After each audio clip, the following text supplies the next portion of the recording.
विशाल, तुम अभी तक तैयार नहीं हुए? भला ये भी कोई बात हुई? वहां मम्मी इंतजार कर रही होगी। पापा का ऑपरेशन होना है, मुझे वहां होना चाहिए, और तुम हो कि अभी तक तैयार ही नहीं हुए हो। नीलिमा बैग में जरूरी सामान रखते हुए विशाल से बोली।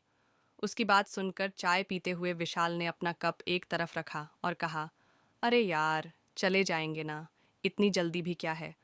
वहां तुम्हारे भाई भाभी सब तो है ही, फिर क्यों इतनी परेशान हो रही हो। वैसे भी एक छोटा सा ऑपरेशन ही तो है, और जो जिसका दर्द है वो उसे खुद ही झेलना है।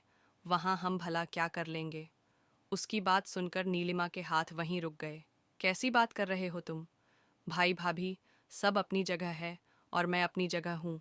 आखिर मैं भी बेटी हूँ, मुझे भी उनकी चिंता होती है। सभी बच्चों के वहाँ होने से मेरी मम्मी को भी हिम्मत मिलेगी, और छोटा सा ऑपरेशन है तो क्या हुआ। है तो ऑपरेशन ही ना। हम सभी को वहाँ देखकर पापा को भी थोड़ी हिम्मत मिलेगी। अच्छा, तुम्हें जाना है तो तुम जाओ। वैसे भी अपेंडिक्स का ऑपरेशन है, सब कुछ जल्दी ठीक हो जाएगा और एक दो दिन में छुट्टी भी मिल जाएगी।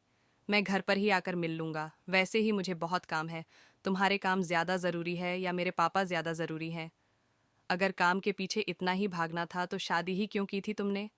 किसी रिश्ते की कोई अहमियत नहीं है तुम्हारी ज़िंदगी में, ये तुम कह रही हो। तुम्हारे मुंह से तो ये बात बिल्कुल अच्छी नहीं लगती। अचानक विशाल ने चेहरे पर व्यंग्यात्मक हंसी लाते हुए कहा। उसकी बात सुनते ही नीलिमा झेंप कर चुप हो गई। ये देखकर विशाल बोला, अपने मायके पर बात आई तो दुख हुआ। मायके का दुख दुख है, और ससुराल का दुख कुछ भी नहीं।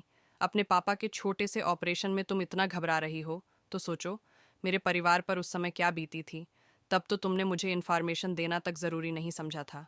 तुम्हारी बेवकूफ़ी के कारण आज मेरे सभी रिश्ते तनाव से भर गए, जिसे मैं चाह कर भी हटा नहीं पा रहा। कहते कहते विशाल की आंखों में आंसू उतर आए। उसका गला भर्रा गया। मुझे कहीं नहीं जाना। तुम्हें जाना है तो तुम जाओ यहाँ से, पर मुझे उम्मीद मत करना। इसके आगे उसने कुछ नहीं कहा और लैपटॉप लेकर अपने काम पर लग गया। ये देखकर नीलिमा चुपचाप अपना बैग लेकर कमरे के बाहर निकल आई। उसे पता था कि अब विशाल को कुछ भी बोलना बेकार है। अगर ज्यादा कुछ बोला तो वो लड़ पड़ेगा। आखिर गलती तो नीलिमा की ही थी, इसलिए खुद ही कैब बुक की और अस्पताल रवाना हो गई। इधर विशाल कमरे में बैठा लैपटॉप पर अपने परिवार की तस्वीर देख रहा था। कितनी प्यारी तस्वीर थी। माँ बाबा एक साथ मुस्कुरा रहे थे। भाई भाभी के बीच में हंसी ठिठोली करता हुआ विशाल भी खड़ा हुआ था, जबकि 5 साल का भतीजा उसे हटाने की कोशिश कर रहा था। एक हंसते खेलते परिवार की तस्वीर ऐसी ही होती है।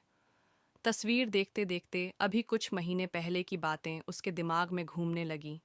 नीलिमा और विशाल की अरेंज मैरिज ही थी, पर नीलिमा शुरू से ही अपने ससुराल वालों से घुल मिल नहीं पाई थी। कारण बहुत ही छोटा सा था।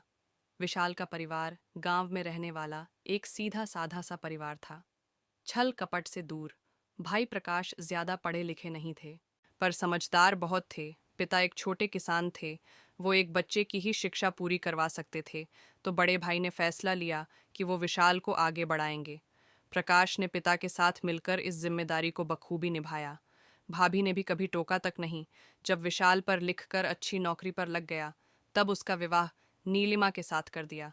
नीलिमा शहर में पली बड़ी लड़की। शादी के बाद 3-4 दिन तक उसे ससुराल में रहने का मौका मिला, लेकिन शहर में पली बढ़ी नीलिमा को वहाँ का माहौल बिल्कुल नहीं पसंद आया। खैर, विशाल की नौकरी तो शहर में थी। उसे तो पता था कि उसे शहर में ही जाकर रहना है, इसलिए जैसे तैसे वो 2-3 दिन भी झेल गई, लेकिन उसके बाद पलट कर गाँव कभी नहीं गई। एक दिन बाबा की तबीयत अचानक खराब हो गई। इलाज के लिए पैसों की ज़रूरत थी। अचानक इतना पैसा कहाँ से आए, वो भी एक छोटे किसान के पास। इसलिए उन्होंने विशाल को फ़ोन लगाया, पर उस दिन विशाल ज़रूरी मीटिंग में था, इसलिए उसने फ़ोन रिसीव नहीं किया। इस कारण प्रकाश ने नीलिमा को फ़ोन लगाया। नीलिमा बहू, वो बाबा की तबीयत बहुत ज़्यादा ख़राब हो गई है। अस्पताल में उनके इलाज के लिए पैसों की ज़रूरत थी, इसलिए विशाल को फ़ोन लगाया, पर विशाल फ़ोन उठा नहीं रहा है। क्या तुम उस तक मेरा संदेश पहुंचा दोगी? उसका ऑफिस घर से 15 मिनट की दूरी पर ही है। ये बहुत ज़रूरी है। जी भैया जी, मैं देखती हूँ। मैं आपका मैसेज उन तक पहुँचाती हूँ। नीलिमा ने मुंह बनाते हुए कहा और फ़ोन रख दिया। बस पैसों के लिए फ़ोन कर दिया, छोटा भाई ना हुआ। पैसे कमाने की मशीन हो गया। सरकारी अस्पताल में इलाज करा लेते, लेकिन नहीं, यहाँ तो भाई कमा रहा है ना। बड़बड़ाती हुई नीलिमा अपने ही कामों में लग गई। उसने विशाल के ऑफिस में जाने की जहमत भी नहीं उठाई। 15 मिनट बाद प्रकाश का दोबारा फोन आया, तो इस बार नीलिमा ने फोन ही नहीं उठाया। नीलिमा जानती थी कि विशाल कम से कम 2-3 घंटे तक फोन नहीं उठाएगा, क्योंकि आज सुबह ही मीटिंग के कारण उसने फोन के लिए मना किया था।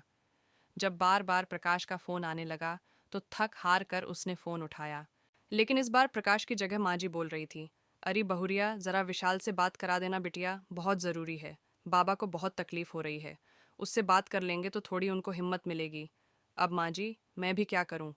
ये ज़रूरी मीटिंग में है, नहीं तो मैं आपकी बात करवा ही देती ना।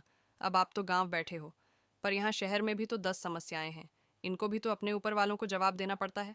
मैं कोशिश तो कर रही हूँ, अब इससे ज़्यादा मैं क्या कर सकती हूँ? नीलिमा तुनकते हुए बोली। बहुरिया तनिक सुन तो। पर नीलिमा ने फ़ोन काट दिया और साथ ही उसे वाइब्रेशन पर भी कर दिया और अपने कमरे में जाकर सो गई। अब कम से कम मैं 2 घंटे तक चैन की नींद सोना चाहती हूँ। अब तो चाहे कुछ भी हो जाए, मैं किसी के लिए नहीं उठूंगी, कहकर वो अपनी नींद पूरी करने लगी। लेकिन अभी 1 घंटा ही हुआ था कि दरवाजे पर जोरदार दस्तक हुई, जिससे नीलिमा की नींद खुल गई। इस समय दोपहर में कौन आया होगा घर पर? चैन से रहने भी नहीं देते। बड़बड़ाती हुई नीलिमा ने जाकर दरवाज़ा खोला तो सामने विशाल गुस्से में खड़ा हुआ था। नीलिमा कुछ कहती, इससे पहले ही विशाल ने अंदर आते हुए नीलिमा को गाल पर थप्पड़ दे मारा। मेरे बाबा को मार दिया तुमने, मैं तुम्हें कभी माफ़ नहीं करूँगा। एक तो गाल पर पड़ा थप्पड़, ऊपर से बाबा की मौत की खबर सुनकर नीलिमा हक्की बक्की रह गई। वो कुछ भी कह नहीं पाई। लेकिन तब तक उसके माता पिता वहां पहुंच गए और उन्होंने विशाल को रोकते हुए कहा, ये सब बाद की बात है दामाद जी, फिलहाल तो आप निकलने की तैयारी कीजिए, हम कार ले आए हैं, उसी से रवाना होते हैं, जल्दी कीजिए।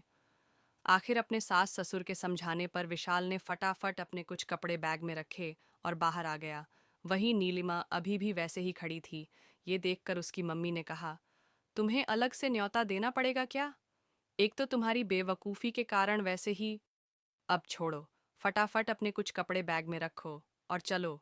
अपने गालों को सहलाती हुई आंखों में आंसू लिए नीलिमा ने फटाफट अपने बैग में 2 जोड़ी कपड़े रखे और वहां से बाहर आ गई। उसे देखकर विशाल की आंखों में अंगारे बरस रहे थे, इसलिए उसने मुंह दूसरी तरफ फेर लिया। वो लोग कार में बैठ गए। नीलिमा के भाई ने कार गांव की तरफ मोड़ दी। कुछ देर बाद वो लोग गांव पहुंचे तो वहां मातम पसरा हुआ था। घर से जोर जोर से रोने धोने की आवाज आ रही थी। लोग बाहर खड़े उसी का इंतजार कर रहे थे। विशाल कार से उतरते ही बदहवास सा पिता की अर्थी की तरफ भागा, जो बाहर बरामदे में ही सजा कर रखी थी। वो अपने पिता के चरणों पर सिर रखकर रो पड़ा। अब क्या लेने के लिए आया है विशाल? तू तो बड़ा आदमी हो गया है, शहर में तुझे बहुत काम है। तेरा बॉस तुझे 2 बातें सुनाएगा। जा, तू जा, मैं देख लूंगा अपने बाबा को, अचानक प्रकाश ने कहा। उसकी बात सुनकर विशाल हक्का बक्का उसे देखता रह गया। कब से फ़ोन लगा रहा था तुझे, तू अब आया है। मेरे पास पैसे नहीं थे, तभी तो तुझे फ़ोन कर रहा था। भगवान ने भी ये दिन दिखाने के लिए पैदा किया था कि अपने पिता के इलाज के लिए भी पैसा ना जोड़ पाया मैं। भाई मुझे माफ़ कर दे, मुझे नहीं पता था, मुझे सचमुच कुछ भी पता नहीं था। बाबा के लिए तो ये जान भी हाजिर थी, पैसा तो दूर की बात है। विशाल अपने भाई के गले लगकर बोला, अब तेरी जान का क्या करूँगा मैं? तू जा, तू मेरे मन से उतर गया आज, कहकर प्रकाश ने विशाल को परे हटा दिया। लेकिन अंतिम संस्कार तो होना ही था, सो बाबा का अंतिम संस्कार तो हो गया। 15 दिन विशाल वहीं रहा, लेकिन प्रकाश ने उससे ठीक से बात तक नहीं की। इन 15 दिनों में नीलिमा ने भी माफ़ी मांगी, पर जो हो चुका था वो तो हो चुका था। विशाल ने वही फैसला ले लिया था कि अब वो नीलिमा के साथ नहीं रहेगा, लेकिन माँ ने मना कर दिया। तेरे बाबा तो इस दुनिया से चले गए, अब तू यह रिश्ता क्यों तोड़ रहा है? अपनी गलती की माफ़ी मांग तो रही है वो, खबरदार, जो तूने उससे रिश्ता तोड़ने की बात की तो माफ़ करने वाला बड़ा होता है। माँ के आगे विशाल की बिल्कुल न चली। वो शहर वापस आ तो गया, लेकिन ये टीस हमेशा उसके मन में रही। घर में सब उससे बात करते हैं, पर प्रकाश विशाल से कभी भी फ़ोन पर बात नहीं करता। हालांकि इस बात को भी महीनों बीत चुके हैं। माँ के बीच में पड़ने के कारण उसका और नीलिमा का रिश्ता भी नॉर्मल हो चुका है। इधर नीलिमा हॉस्पिटल पहुंच चुकी थी, पापा का ऑपरेशन हो चुका था, पर मम्मी ने एक बार भी नहीं पूछा कि विशाल क्यों नहीं आया। आखिर वो भी अच्छे से जानती थी, उनकी बेटी ने हरकत ही ऐसी की है तो वो विशाल से क्या शिकायत करें। खैर, 1 घंटे बाद जब नीलिमा वापस आने के लिए निकल रही थी तो विशाल उसके पापा से मिलने आ गया। विशाल को देखकर उसके पापा बहुत खुश हुए। उनका हालचाल पूछने के बाद विशाल वहां से रवाना होने लगा। तब नीलिमा ने धीरे से कहा, थैंक यू, तुम मेरे पापा से मिलने आए। उसकी बात सुनकर विशाल ने सिर्फ एक नज़र उसकी तरफ देखा और कहा, ये मेरी माँ के संस्कार है। उसने ही कहा था कि माफ़ करने वाला बड़ा होता है, और फिर तुम्हारे पापा की तो इसमें कोई गलती नहीं थी। कहकर विशाल नीचे आ गया। पीछे पीछे नीलिमा भी आ गई और दोनों अपने घर रवाना हो गए। पाठकों, आज की कहानी यहीं समाप्त होती है। धन्यवाद।